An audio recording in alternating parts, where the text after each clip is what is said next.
কাজ মাননীয় ভারপ্রাপ্ত চেয়ারম্যান মহোদয়ের নির্দেশ ঐক্যবদ্ধভাবে কাজ করতে হবে।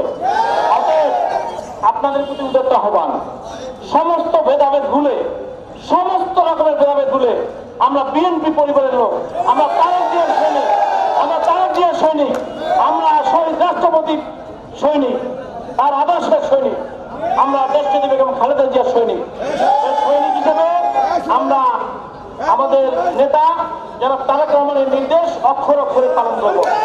আমরা এমন কোনো কথা বা এমন কোনো কাজ করব না যাতে আমাদের মধ্যে কোনো ভুল বুঝাসুঝি হয়। আমরা এইভাবে পথ চলে এই আপনাদের সবাইকে নিয়ে আমরা এই অবৈধ সরকারের বিরুদ্ধে আন্দোলন করতে চাই। আপনারা ঐক্যবদ্ধ থাকুন।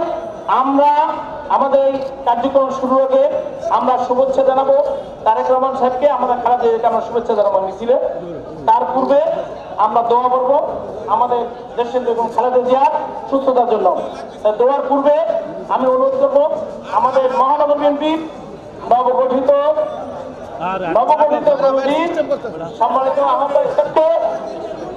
সম্মানিত আহ্বায়ক সাহেবকে কিছু বলার জন্য আমি অনুরোধ করবো।